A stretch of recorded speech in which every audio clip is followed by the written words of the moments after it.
Content creators may soon need to find another place to show off their new dances as Congress moves forward on legislation that would put the future of TikTok in the United States in peril. As the FCC comes up on 1 year without auction authority, the agency is looking for creative ways to deploy all of that vacant spectrum. Hams and others who do business with the FCC need to take notice of security changes coming soon to an FCC system. All of that and more coming up.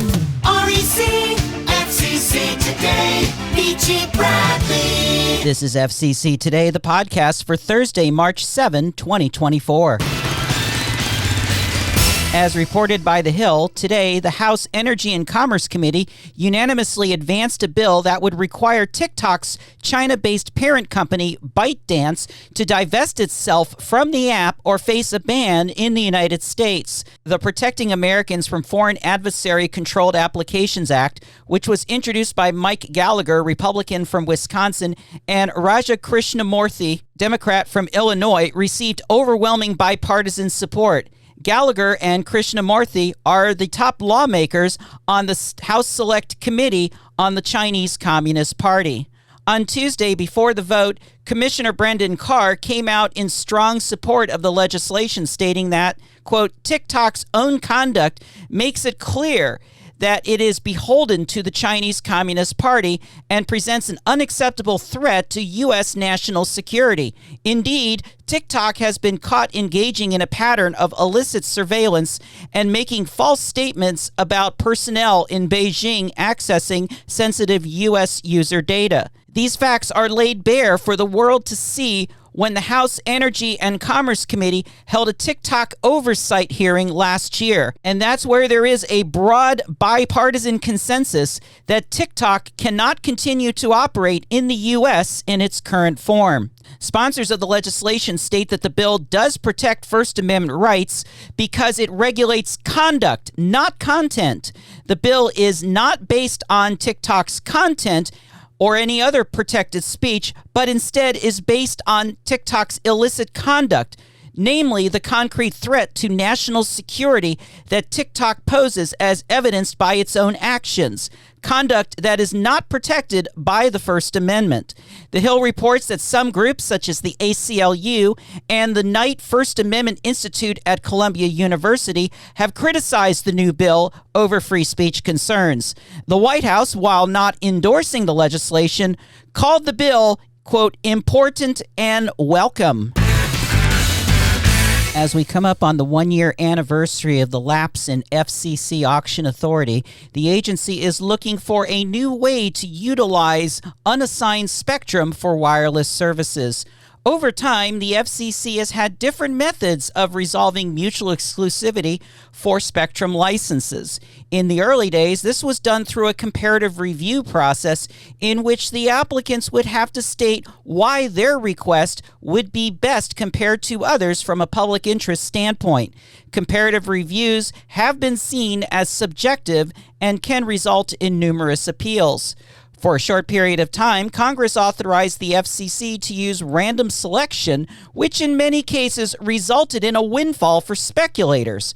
Congress would eventually pass the Balanced Budget Act of 1997, which replaced the random selection process with spectrum auctions. The Commission has had a reasonable amount of available spectrum for both broadband and narrowband services, but without a means of making this spectrum available due to the lack in auction authority. This spectrum remains dormant, thus stifling innovation and the country's position as a leader in such services. The Wireless Telecommunications Bureau is accepting comments to explore different methods of making this spectrum available through methods that they still have the statutory authority to do. These methods could include dynamic spectrum sharing, which involves the use of frequency coordinators and specific equipment that would prevent interference between users.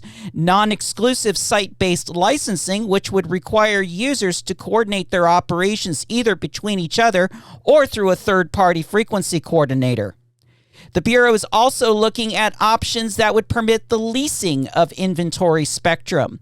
In a separate statement, FCC Chair Jessica Rosenworcel says the agency is now compelled to ask what they can do with the current unassigned spectrum in order to keep innovation moving ahead in a global market for wireless that is not slowing down. She remains hopeful that the FCC's auction authority will be restored quickly so that this important program is once again able to produce results for consumers and the economy. Comments in WT Docket 24-72 are due on April 8, with reply comments due April 22, 2024.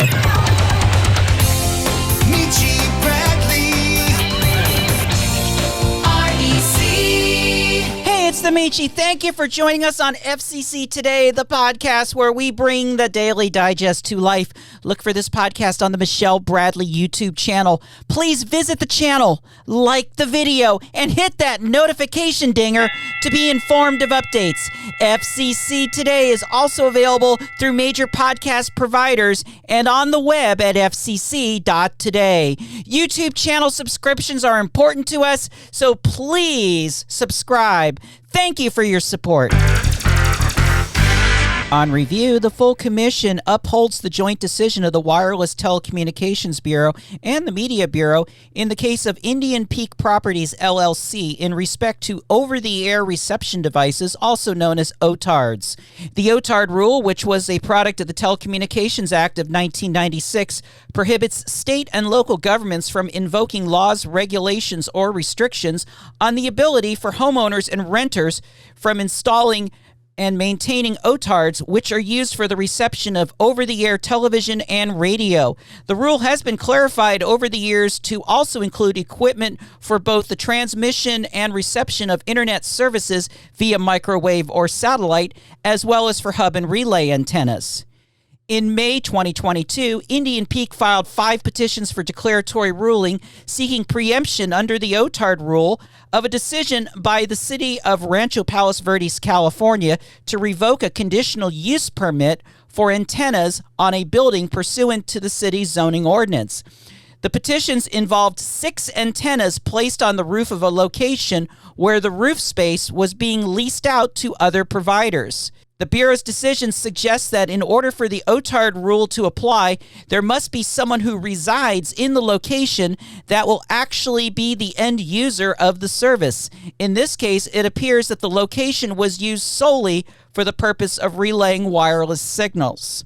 On review, the full commission finds that the bureaus did not err in their decisions, stating that in order for an entity to make an OTARD rule complaint related to fixed wireless services, the petitioner must demonstrate that it is regularly used to provide signals to human end users at the location where the equipment is located. This decision is very extensive, and we only have touched on a portion of it here. For full details, see the link to the decision document in the YouTube description.